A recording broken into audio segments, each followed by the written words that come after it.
How to use specific heat for constant pressure versus volume. Imagine heating a pot of water.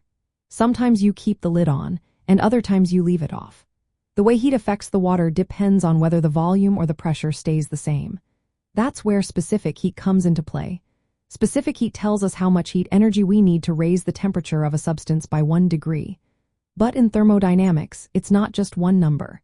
It splits into two types: specific heat at constant pressure and specific heat at constant volume. When you heat a gas in a sealed, rigid container where the volume cannot change, you are working with the specific heat at constant volume. Since the volume stays fixed, no work is done by the gas as it heats up. All the heat energy goes into increasing the internal energy, which raises the temperature. The relationship here is straightforward.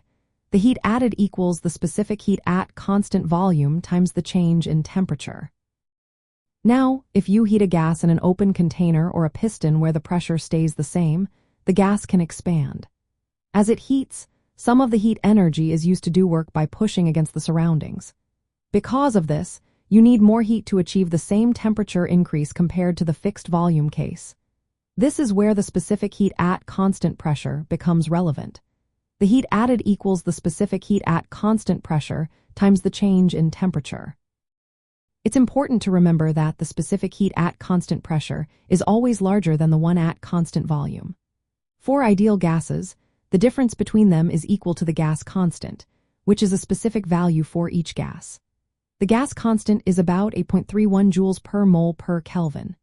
This means that when you are calculating energy transfer, you need to pick the right specific heat based on whether the process keeps the volume or the pressure constant. If the process is happening at constant volume, use the specific heat at constant volume. It helps you find how much the temperature will rise when you add heat. If the process is at constant pressure, use the specific heat at constant pressure.